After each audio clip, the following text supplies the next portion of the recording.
Olá, bem-vindo todos à leitura e análise multissemiótica de lendas amazônicas através do Gênero Digital Podcast.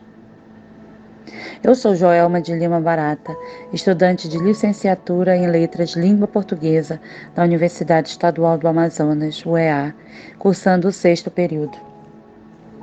Este podcast é resultado de um projeto de iniciação científica, o PAIC, financiado pela Fundação de Amparo à Pesquisa no Amazonas, a FAPEAM, e se insere na linha de pesquisas e estudos semióticos da linguagem e do simbolismo na poética dos mitos e lendas amazônicas, do Grupo de Estudos Semióticos, Literatura, Cultura e Outras Artes, o GES, coordenado pela doutora Socorro Viana de Almeida, e visa estudar a linguagem e o simbolismo nas poéticas dos mitos e lendas amazônicas, tradicionais e contemporâneas, e suas intertextualidade com os mitos greco-romanos.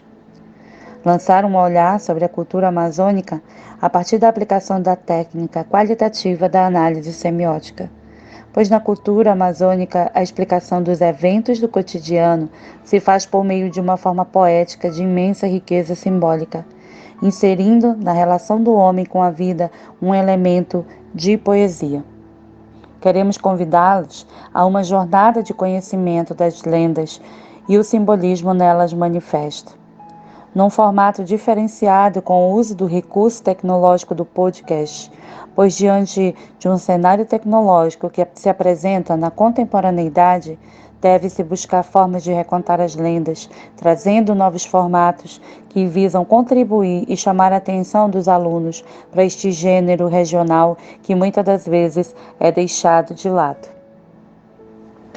Escolhemos 4 lendas para serem trabalhadas: a lenda da Mãe d'Água, a lenda do Boto, a lenda da Boiúna ou Cobra Grande e a lenda do Tambatajá.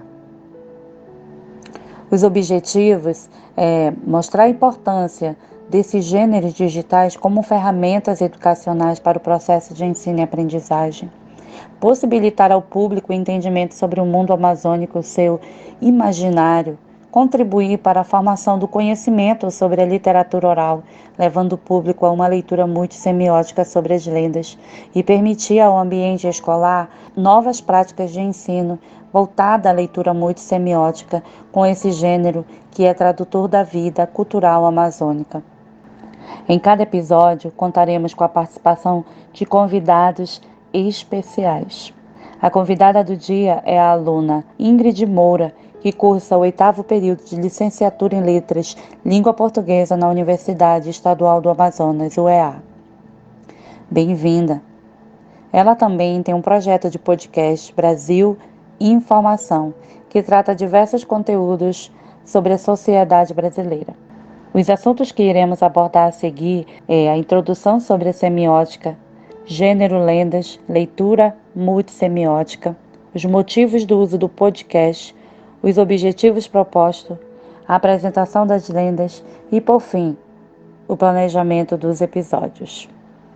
Bem, a lenda ela é uma narrativa fantasiosa, de caráter fantástico, e é uma combinação de fatos reais que é transmitida pela literatura oral, e isso através dos tempos. No que diz respeito a essa literatura oral, Cascudo, 1984, ele afirma que ela se manifesta mediante um corpus extremamente amplo e variado.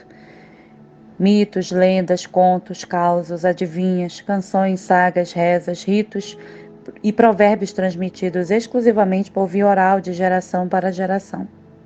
O autor ele vai nos apresentar 4 características fundamentais de literatura oral: a antiguidade, uma vez que é impossível identificar a data de seu surgimento; a persistência, pois são transmitidas de geração para geração através dos séculos, onde são reformuladas, mas não esquecidas; o anonimato da autoria, o que faz de todos e de ninguém; e a oralidade, que é a voz anônima do povo, que tem na sonoridade, na entonação e no ritmo, além dos gestos, os grandes aliados que reforçam o significado da mensagem. Pois compreender uma cultura é, portanto, estudar um código de símbolos e significados partilhado pelos membros da mesma cultura, pois cultura significa a compreensão da própria natureza humana. É com você, Ingrid. Olá a todos que estão nos escutando. Eu me chamo Ingrid, finalista do curso de Letras Língua Portuguesa da UEA. E como bem a Joelma colocou agora há pouco, também tenho um projeto de podcast chamado Brasil Informação. Primeiramente, eu gostaria de agradecer pelo convite, participar desse projeto.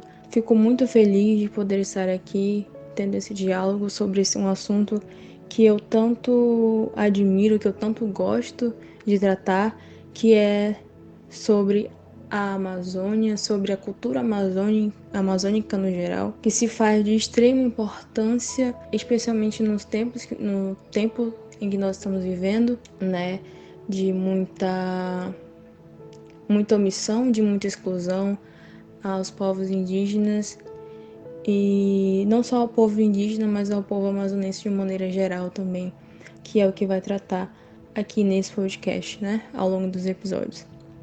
Vamos falar um pouco agora sobre a história cultural da Amazônia, região que passou por um longo período de grande isolamento até o início da década de 1960.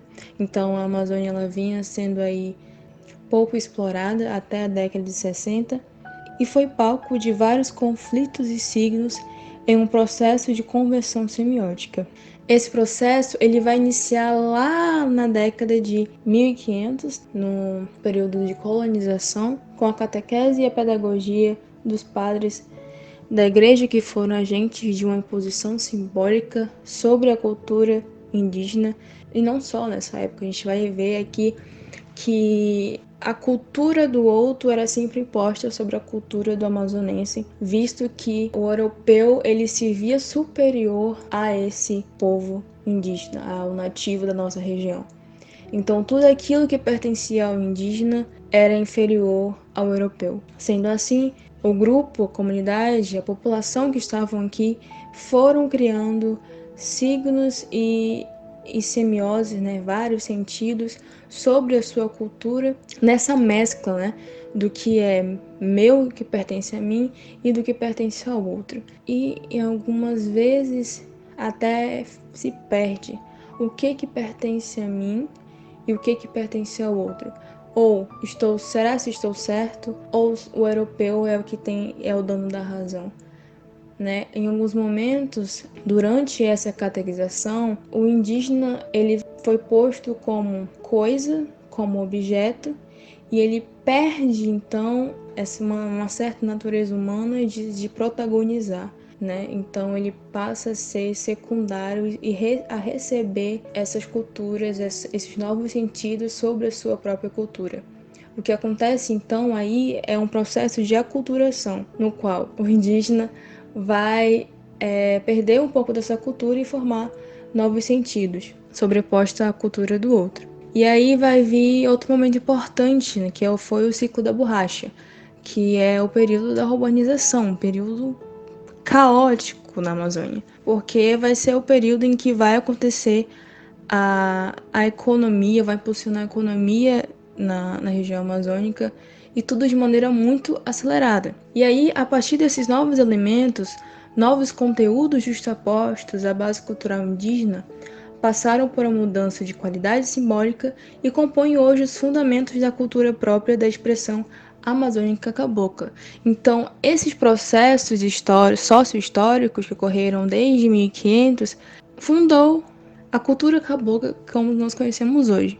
Caboclo, então, ele se tornou um pescador em busca de formular-se nos novos sentidos, essa mestiçagem que existe dentro mesmo da nossa cultura, dentro da nossa carga cultural. Isso porque é uma carga social, histórica que nós temos desde a formação do povo brasileiro. Ele é um plantador, um pescador de símbolos. A imagem parece ser construída de uma força própria, criadora de uma realidade, historiadora de novos mundos.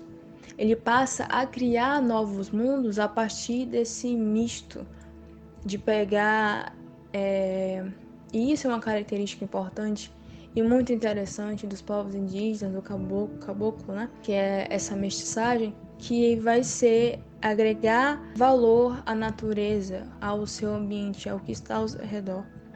Então, vai ser a Yara, a Uiara, que atrai os jovens fascinados por ela para as águas profundas do amor e da morte. Mas o amor também pode estar expresso pelo tambatajá, uma planta que brotou no lugar onde o amoroso índio Macuxi enterrou sua índia bem-amada. Também é um amor, um golfinho encantado, ou seja, vários amores, é um misto. As lendas contadas por esse povo é sempre retratada e representada conforme a ambientação da natureza e diversas maneiras. A gente localiza e vai ser explicado no podcast várias dessas lendas através de elementos da natureza, como o boto, o incorrigível sedutor que ora aparece sob a forma humana e vestido de branco, ora volta ao rio sob a forma de animal. O que temos é uma floresta de símbolos com incontáveis imagens que vão se instalando no vasto mundo do imaginário caboclo. Sim, o caboclo como uma espécie de um exíodo tropical nos traz o mito grego do poeta da oralidade que via a si mesmo como um indivíduo com um papel destituído a desempenhar. E assim é a contemplação do homem amazônico também.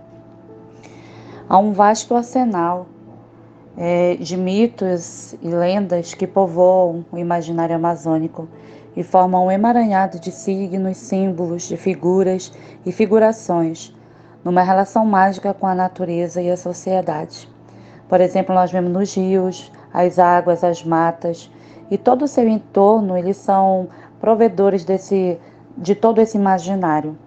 Para se compreender a cultura amazônica e a experiência humana nelas acumuladas, deve-se levar em conta o seu imaginário social, pois nos elementos produzidos pelo imaginário há uma permanente tentativa de compreender o homem, a vida, a morte, a natureza.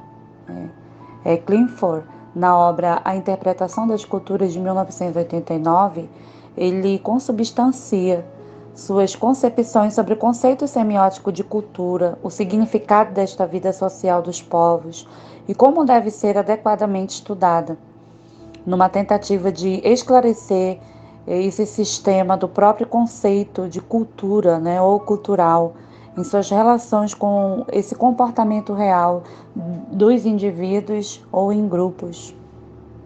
E quando nós mergulhamos na cultura amazônica, nós encontramos, diante da literatura, que é a lenda, um mundo submerso de beleza, que é criado pela fantasia exaltada dos antepassados indígenas. E isso é muito interessante, porque são pura poesias, né?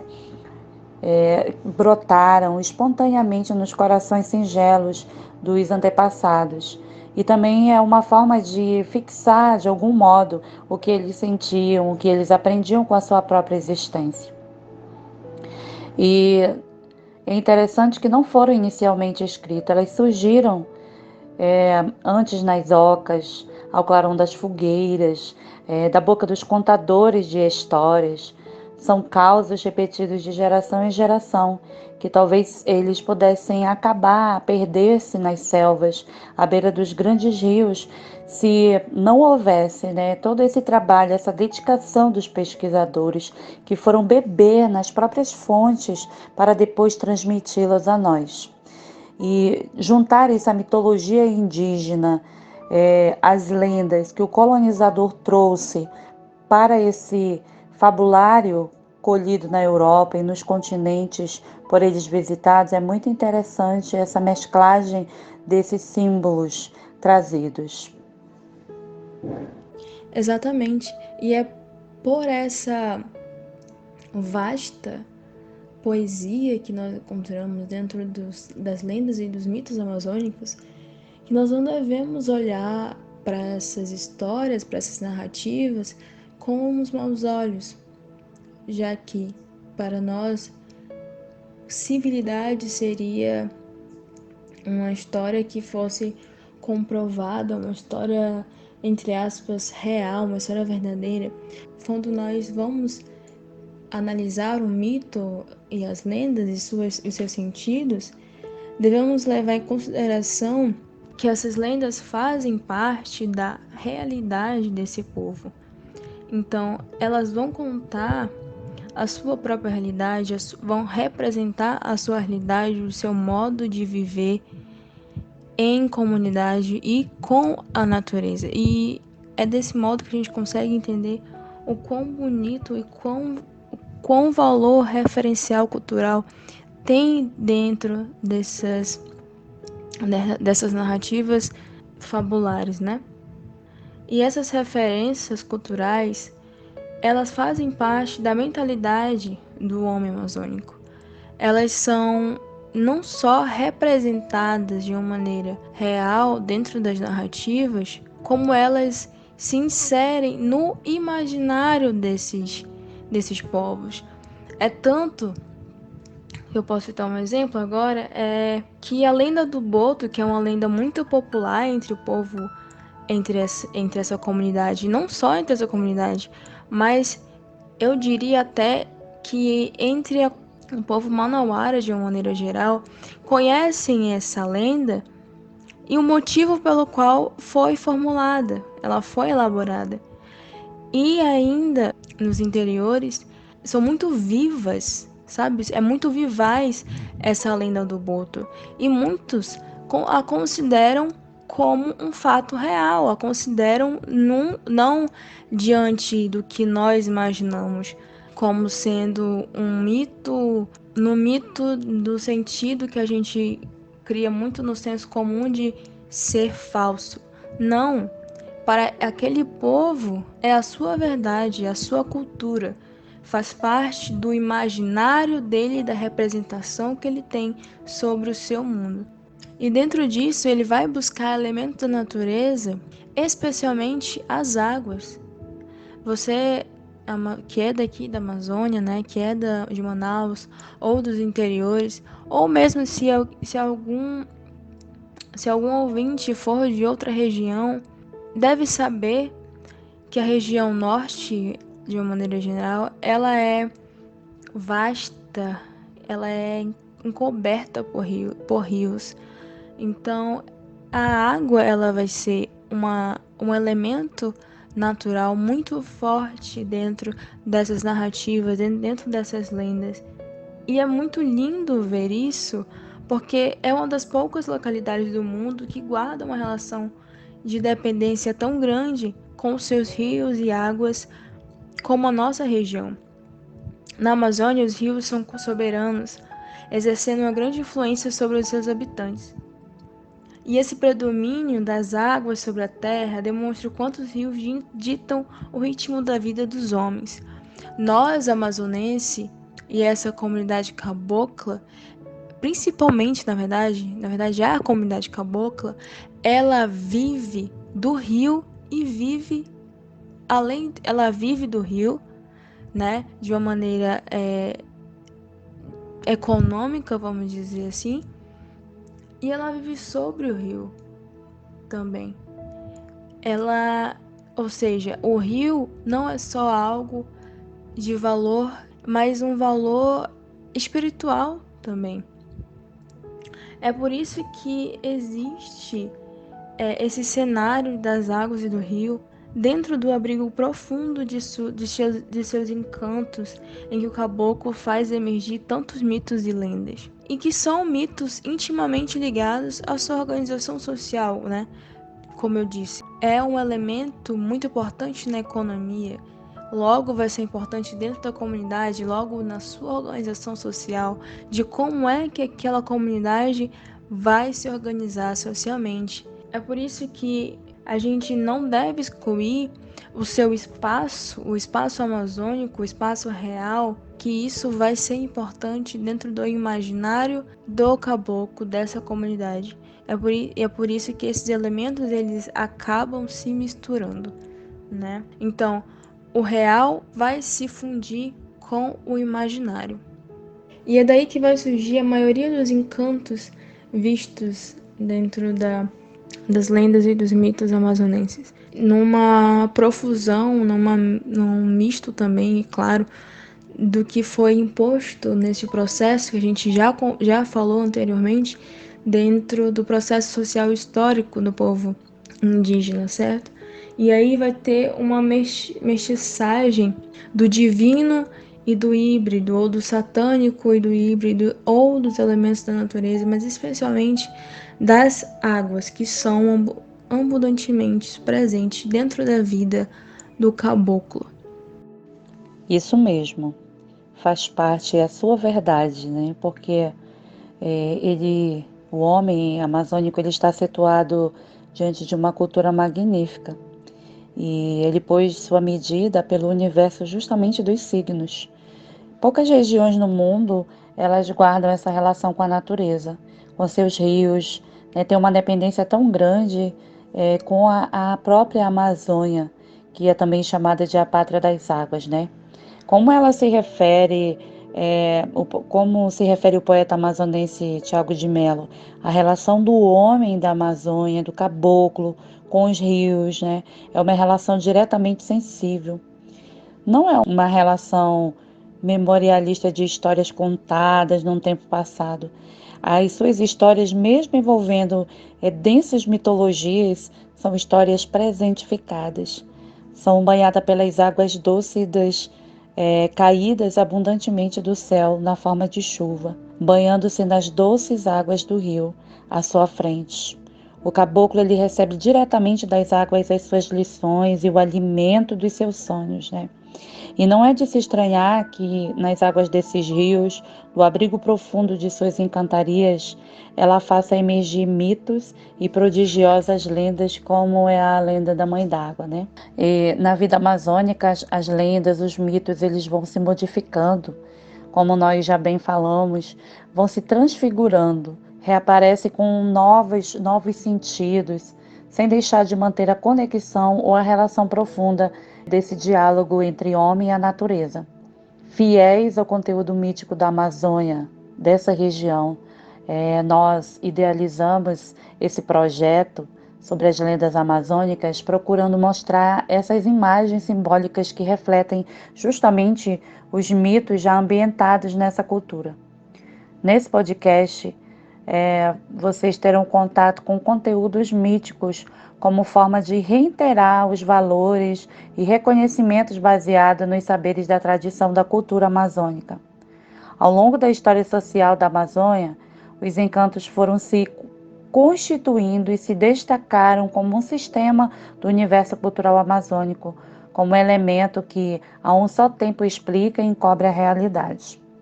E por serem essencialmente simbólicas, as lendas ultrapassam seus sentidos referenciais, não se mostrando de forma direta em suas significações mais profundas num primeiro contato, porque é isso, no primeiro contato você não consegue mensurar a dimensão que ela tem. E nessa direção torna-se imprescindível um olhar semiótico, que prescrute de uma forma mais profunda, e é justamente a lente da semiótica que vai permitir essa descoberta de indícios para a legibilidade das imagens através de relações entre os signos verbais e os signos extraverbais ou culturais. Os fundamentos da semiótica baseada em Peirce que fará uma reflexão do simbolismo manifesto na representação sígnica, presente na superfície linguística dos textos, nos seus espaços simbólicos ou representativos. É muito interessante quando nós conseguimos olhar para essa história, para essas narrativas, de maneira que não recai os nossos preconceitos sobre determinada literatura, porque nossos olhos eles já estão muito acostumados a ver narrativas e tentar buscar a verdade sobre as coisas, quando que esse povo ele se origina e se refaz diante dos seus elementos narrativos, diante de suas lendas, e é isso que a gente também está tratando aqui, que esse imaginário que vai estar nas narrativas, nos mitos, nas lendas, eles são parte da vida dessa comunidade. Estão em extrema e sensível ligação com essa comunidade. Então é por isso que é muito importante esse podcast, é muito importante analisar essas narrativas dentro de uma perspectiva semiótica que vai em busca dos seus sentidos mais profundos, além daquilo que a gente já entende pelo mito, mas que vai em busca de entender os vários sentidos que existem dentro de uma só lenda, o que é incrível, porque não conseguimos achar esse acervo de sentidos, de semioses, sabe? É algo realmente singular, é algo único que nós temos aqui. E que passa de uma maneira muito banal, como se fosse normal, ou às vezes risória por algumas pessoas. Quando que esse trabalho é muito importante porque guarda um acervo cultural e social muito, muito grande, que vai falar sobre essa sociedade, sobre essa comunidade e vai falar também sobre a nossa sociedade, de como é que nós nos formamos, como nos somos formados. É um processo incrível. Ingrid, esteja à vontade para fazer as suas considerações finais e desde já eu quero agradecer por sua participação neste primeiro episódio do podcast.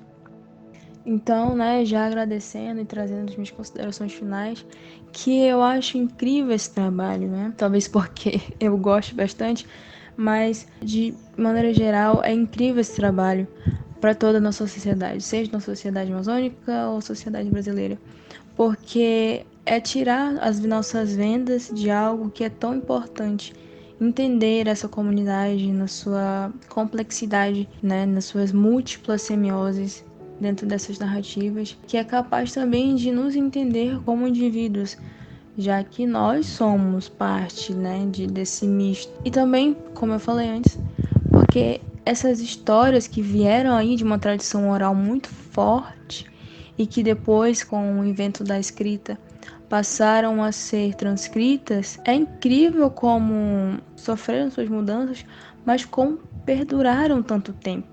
Isso se fixou dentro da organização, dentro da cultura daquela população, do povo amazonense, do povo indígena, dos caboclos. E não seria assim se não fosse tão importante para eles, não é? Então, muito obrigada por ter me convidado ao podcast, Joel. Eu gostei muito do nosso diálogo, de poder participar, né, de aprender mais um pouco sobre um assunto que eu gosto muito, que é com certeza de suma importância para todos. Eu considero que é importante para todo mundo, né? Já que é um assunto tão pouco abordado. Estranhamente é um assunto muito pouco abordado ainda por esses olhares, o olhar do amazônico, o olhar para o amazônico, não o olhar que é nosso, sabe? Um olhar do que tenta sempre trazer como diferente. Não, a gente tem que tentar entender aquela cultura e levar os sentidos que tem dentro delas. Então, muito obrigada, eu agradeço bastante pelo convite. Gostei muito de participar e poder aprender mais um pouco. Os episódios estão divididos em 6 partes, com a duração de 30 minutos para cada lenda e será dividido em 4 momentos. O episódio 2, A Lenda da Mãe d'Água. No primeiro momento nós teremos a contextualização sobre o imaginário da cultura amazônica, no segundo momento a caracterização da lenda e no terceiro momento as imagens semióticas da lenda da Mãe d'Água e no quarto a discussão sobre a lenda da cultura amazônica. O episódio 3 é a lenda do Boto. Nós teremos 4 momentos em que faremos a contextualização da literatura oral na Amazônia, a caracterização da lenda do Boto, a ressimbolização semiótica da lenda do Boto e a discussão sobre a lenda na cultura amazônica. No quarto episódio, nós teremos a lenda da Buyuna ou Cobra Grande e teremos, nos 3 momentos, compreender o simbolismo do encanto da luz da cobra-navio na cultura amazônica, as ricas nuances simbólicas da lenda e o simbolismo manifesto. No quinto episódio, nós teremos a lenda do Tambatajá, que apresentará, em 3 momentos, a lenda contextualizada, os símbolos presentes na superfície linguística do texto em seu espaço simbólico e representativo e o simbolismo manifesto. O sexto episódio será o encerramento do podcast, onde haverá uma conversa sobre o imaginário amazônico, a cultura local, a identidade amazônica e as imagens culturais, notadamente míticas. O lugar que ocupa as lendas nas escolas públicas brasileiras, o uso das lendas como um recurso pedagógico e conteúdos privilegiados de formação nas aulas de língua portuguesa. Agradecemos a vossa atenção e até ao próximo episódio.